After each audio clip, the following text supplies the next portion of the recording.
আমরা পেট রাজনীতিতে বিশ্বাস করি। আমরা কাজ করি, কাজের বিনিময়ে আমরা অর্থ উপার্জন করি। অকথ্য ভাষায় গালিগালাজ করা হচ্ছে, দালাল বলা হচ্ছে, আরও অনেক বৃষ্টিকর শব্দ দূষণ শিল্পীদের করা হচ্ছে। ব্যালকনিতে বসে আমি যুদ্ধ দেখেছি, আমি খুব কাছ থেকে দেখেছি। ইন্টারনেট ছাড়া বাংলাদেশ আসলে কখনোই আমাদের হয় নাই। তো আমার কাছে মনে হচ্ছিল যে এটা আমি কোন বাংলাদেশ দেখছি। আমি যুদ্ধ দেখেছি, আমার ব্যালকনিতে বসে আমি যুদ্ধ দেখেছি, আমি খুব কাছ থেকে দেখেছি। আমি দেখেছি যে কিভাবে হেলিকপ্টার করে পানি ফেলানো হচ্ছে, প্লাস ছোট ছোট টোকাইরা কিভাবে আগুন জ্বালাচ্ছে।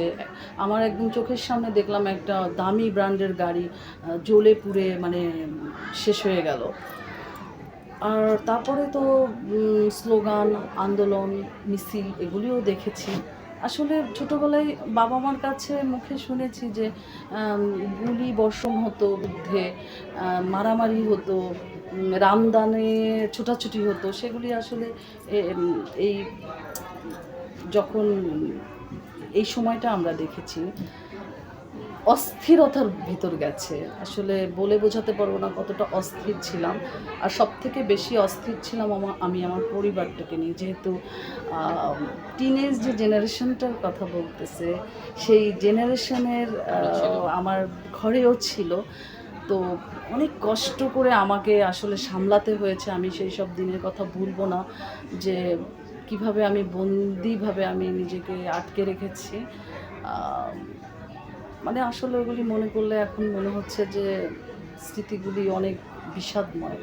আসলে একজন শিল্পী হচ্ছে, তার স্বীকৃতি হচ্ছে কাজের ক্ষেত্রে।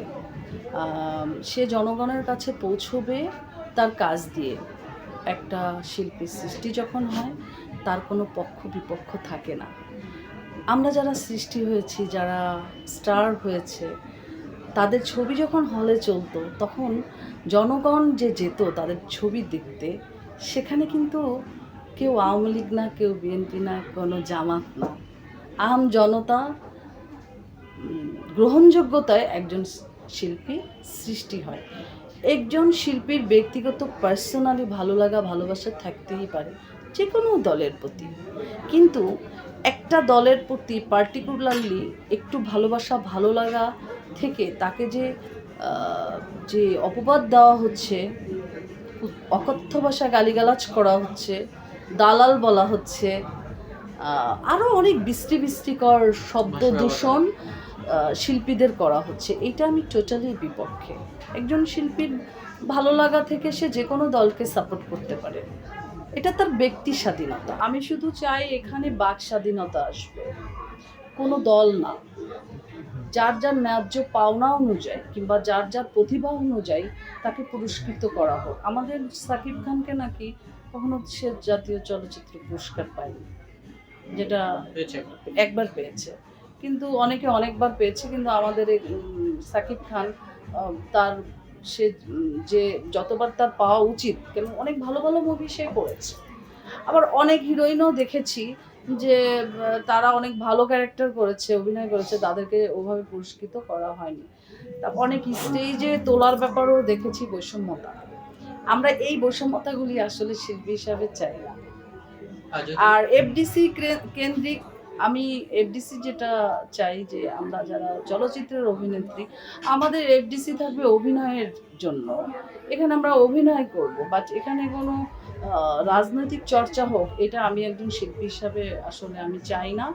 কারণ দেখা যাচ্ছে যে যখন যে দল থাকবে, তো তাদের তো কিছু রাষ্ট্রীয় প্রোগ্রাম থাকে, তো সেখানে ধরেন আমরা যেহেতু নেত্রী ইলেক্টেড, সো আমাদের সেসব প্রোগ্রামগুলিতে অ্যাটেন্ড করতে হয়েছে।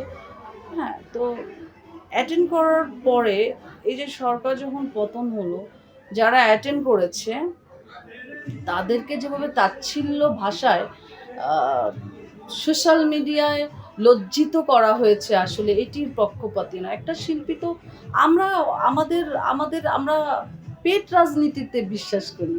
আমরা কাজ করি, কাজের বিনিময়ে আমরা অর্থ উপার্জন করি। এখানে শুধু শুধু রাজনীতির একটা খোলস কিংবা রাজনীতির একটা পরিচয় আমাদের দিলে পরবর্তীতে হয়তো বা আমাদের চলাফেরার অনেক কষ্ট হয় কিংবা অনেক প্রতিবন্ধকতার মধ্যে আমরা পড়ি, যেটা একজন শিল্পী হিসাবে কাম্য না। দেশ বিদেশের সর্বশেষ সংবাদ সবার আগে জানতে ক্লিক করুন risingbeauty.com। প্রতি মুহূর্তের খবর অনলাইনে।